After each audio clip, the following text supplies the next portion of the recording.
this time that I had to go to the Philippines for work.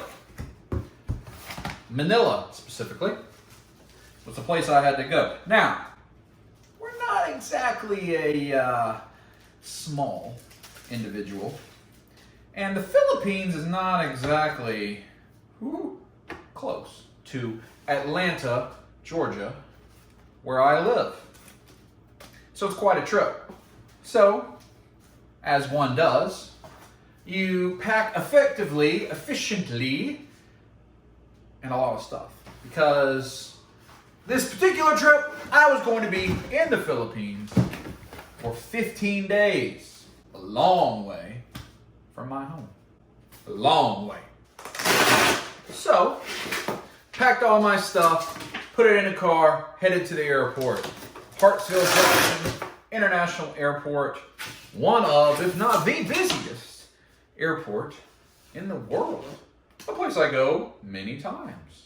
And everything is fine. I know I'm going to have 30 hours from door to door. 30 hours! It'll take me from the point I walk out my front door to the point I walk in the door of the hotel. I've done it before. I'd been there before. I knew what to expect. However, there were different plans at play. So I had all of my wonderful things, my boy shorts, my cheekies, my thong underwear, my yogas. I was ready because it's hot. Subtropical climate, it's hot. You gotta be ready for that situation. I get on the plane, everything's fine. My flight takes me from Atlanta to Tokyo to Manila. Only one connection, with that first flight being very, very long. So, I don't think anything of it. I think it's 18 hours, maybe, is the first flight. All the way across the country to the opposite side of the world, even. I take the flight. It's fine. I go to sleep. You don't have internet options when you're on a flight, at least this flight, over the ocean. You have internet options for part of it, but a lot of the things over the ocean, no internet. So I didn't pay whatever the cost would be to have internet just when I'm over the United States. I didn't feel like that was worthy of my time. I was honestly hopeful I could just go to sleep. That was the goal. You know, a little CM Punk. Go to sleep. That's what I was hoping. Well, I did. I think I watched some movies. Did some normal things. Landed in Tokyo. Another flight, 6 more hours. After a layover and all that. It's been like 28 hours. And I am landing in Manila. Everything should be good, right? Well, things start to change. Pretty seductively, too.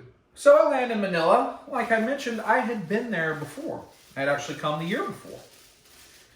And in Manila, there is an airport lounge. I don't remember specifically if it was a Delta lounge or some other lounge, American Express or something.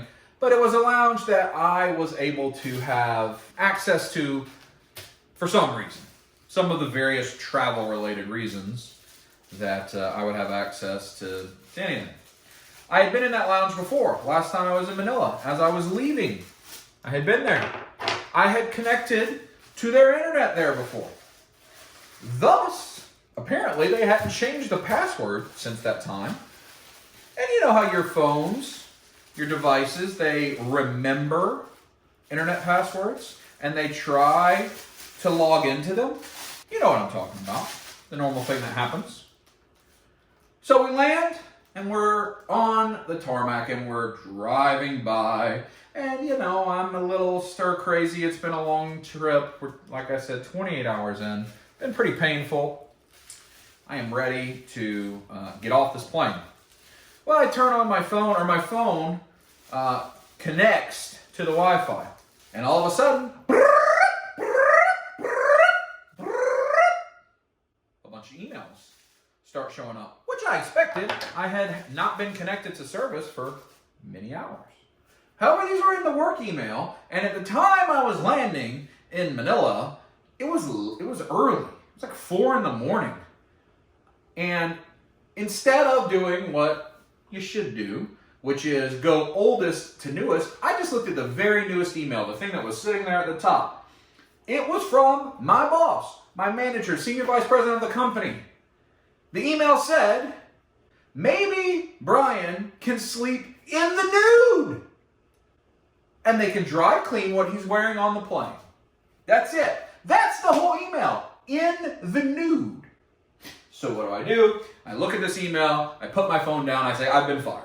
I've been fired. Obviously, something that I've done, whether on YouTube or Facebook, or maybe somebody found some undocumented footage from many years ago, you know, they found it. And it got leaked to work. And I've been fired. Because what other reason could there possibly be for your boss to say, maybe Brian can sleep in the nude in a work email? So I thought maybe a good idea would be to read lower and see what exactly it is that my boss might be talking about, why he would need to reference being in the nude, sleeping in the nude at that. So I learned that it's a conversation that is happening between my boss, his boss, who is the chief operating officer of the company, and me. But of course, I'm not in the conversation because I'm on a plane for 28 hours and have no internet access. So it's happening without me, about me, and we're confused. So I scroll through and I start to see that what has happened is Delta Airlines is letting us know that my bag that I packed so carefully with phones and cheekies and all of those wonderful things was left in Atlanta and didn't get on the plane. How? Not only that, but the flight that goes from Atlanta to Tokyo to Manila happens once a day. And they didn't learn this until enough time for the next day either. Which means I was going to be in Manila for around 48 hours with no clothes. Hence, why my boss said, maybe I can sleep in the nude and they can dry clean my clothes. Now, when you're going to be on an airplane for some 30 hours, and you're a man of this stature, of this phenomenal body, you tend to dress comfortable. I would think all of us probably dress relatively comfortable if we were going to be in that position. But I was especially going to dress comfortable. So what I was wearing was a pair of sweatpants that were like 15 years old, basketball sweatpants, and like an old sleep pajama t-shirt and thong sandals. That's it. That's the clothing I had with me. That was all. Nothing else. No bus pants, no extra underwear, just that. I am going to Manila because I've got several business meetings with the team that I manage there. And I'm expected to give a presentation in tie, in suit and tie, in a business office. Now, if you've never been to Manila, I understand that a lot of folks have not had the privilege to travel, especially international, out of the United States. So if you've never been there, Metro Manila looks very much like New York City. And it's a huge city. Tens of millions of people, I believe, live there. And the office complex that I was going to looks no different than the really nice office complex at any of the places that you may see, that you may understand. So the expectation is that I'd be dressed up. That obviously wasn't going to happen as my meeting was like 12 hours after I landed.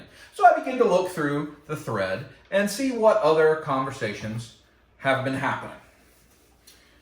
And I see that at some point, once our chief operating officer was notified that my clothes did not make the trip and that it would be several days, he looped in our manager in Manila. Very nice gentleman who I've met before. And he says, can you pick Brian up at his hotel tomorrow morning and help him find some clothes? Now, for those of you who have never been to Asia, I don't think it would be a shocking revelation that my friends in Asia are not exactly built the same way as all of this. They're not built the same way. A little bit smaller, not quite as tall, not quite as wide as I am. And there's not a lot of that in Manila, at least that I've encountered. I'm sure that there are some somewhere, but not that I've seen. And so his response to my chief operating officer was, I am not optimistic that we can find clothes anywhere in Manila that will fit him. However, I will be there in the morning. I am not optimistic that we will find clothes. Excuse me? What does that mean exactly? And again, I'm reading this on an email chain. As I'm sitting on the tarmac connected to the guest Wi-Fi of some lounge, not exactly sure what's going on. What are you going to do? Not much you can do. So I get off the plane and I go to my hotel. Delta actually met me and they apologized. Sir, we're so very sorry that we lost your luggage. Here, this should help you until your luggage arrives. They give me this little fanny pack. Maybe the size of a CD case, maybe. Not very big. In the fanny pack was a white t-shirt, one size, toothbrush, comb. That's it. Oh, and socks. What's that for? What am I supposed to do with this? So we go to the hotel. I try to say, okay, maybe my boss was right. I should sleep in the nude and let them dry clean these clothes. And I can wear around the hotel these socks and this one size fits all t-shirt. Now, mind you, because you don't want to carry on extra bags that also cost you money, I don't have a computer. I don't have toiletries. I have nothing. I basically have my phone charger, my phone, my iPad, a neck pillow, and the clothes I had on. That's it. Nothing else. Because you're not trying to carry that stuff all around you as you go on this type of long journey. So I get to the hotel, very nice hotel. I ask them, maybe do they happen to have some clothes in the gift shop? And they say, no. Nothing your size, sir. Wonderful. How glorious a thing it is. But it's okay. We sleep in the nude. We send the emergency rush dry cleaning of the basketball sweatpants and all of that type of thing. And it comes back and it's ready at 5 a.m., something like that. Ready for me the next day. Okay. I get up and I'm being picked up by my friend, the manager, who's going to take me to figure out if we can find some clothes. Now, if you've not been to Asia, they have some significant shopping malls. I think, in fact, that some of the largest shopping malls that there are in the world are in Asia. And I'm talking 6, 7, 8-story shopping malls, just significant shopping opportunities, all sorts of stores, all sorts of things, significant opportunities to shop. But he has set up private shopping experiences for Big Dub because he knows it's going to be unlikely. He's called ahead. He's got the managers of the stores there. They're ready to help outfit all of this. I walk in, very large department store. Think like a Dillard's, Sears, JCPenney. Very large. I walk in. Immediately, all these people start laughing at me. Immediately. And the manager goes, no, sir. We will not be able to help him. Turn right back on around and leave. Okay. We got to just be naked the whole time. We're in Manila, apparently. We go to several other stores. We get a very similar reaction. And finally, we come to a store. They say they've got me. They've got me. All sizes. They've got me. Great. As I'm being paraded around like the slab of handsome meat that I am, they come out first. And they say, here you go, sir. 7X. This shirt will fit you. 7X. It's a nice polo shirt. Light blue. Just one shirt. But they say it'll fit. 7X. I seem suspicious when I hold it up and it doesn't feel like 7 of any X's I've ever had. And I go back to the changing room and I start to put it on. My head will not go through the hole. The hole is this big. It can't come out, can't be birthed. Going to be stuck in the womb forever. Ain't happening. I come back out. This will not work. Oh. Okay. We have this one for you. 1X. The 7X didn't work. What makes you think the 1X is going to work? Are you not paying attention here? But they're convinced that it would work. Okay. So, they come back and they say, this one is for you. And they keep saying that. It's for you. And I don't understand what they're trying to tell me. Why do they keep saying that? It's for you. For me? What do you mean for me? Why do you keep saying that? Well, they walk out with a FUBU shirt. Just huge letters, F-U-B-U. Now, the tag don't say FUBU, but it says FUBU on the front. And I'm like, all right, maybe this will work. 1X. It looks large. It looks large. I go in the back, put this thing on. It goes over my head. My arms fit in it. It comes down to my nipples. It is like the weirdest, short, wide shirt there has ever been. So I'm just out here in a crop top, FUBU crop top, just walking around the mall store. Everybody's laughing, having a good old time. I'm like, I don't think I can present in this either. This is not the ticket. No, it's not going to work. They say, what about this one? This one will work. And this guy comes back with a shirt that says ROFL, hashtag ROFL, registered official food lover. Now, I like that pizza as much as the next one, but registered official food lover. And it was a medium. And he just started laughing and handed it to me. Like, buddy, we ain't getting nowhere here. A medium. Hand it back. Finally, they come out 3X from Italy.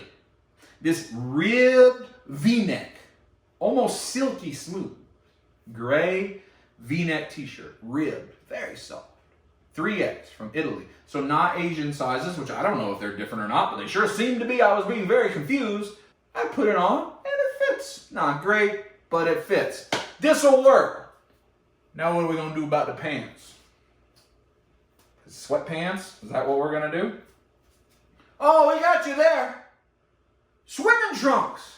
Because you probably can't find underwear either. And they got the little panties on the inside, the little web mesh to keep your action tight. And that way you don't have to have underwear either. Here you go. Hawaiian shorty shorts for the pool. And they fit. With a ribbed silk V-neck. And I take it home. And I get up the next day. And I put it on. And I leave my sweatpants for the dry cleaner. And I go to work and I give the most dynamite presentation about all the ways that we're going to improve the process, about how we can make ourselves better employees, about everything we can do to be a better organization, to serve our customers better. And I'm in here in nut huggers with my chest hair out. And that's the story. Look how beautiful Michelangelo is. I love that pizza.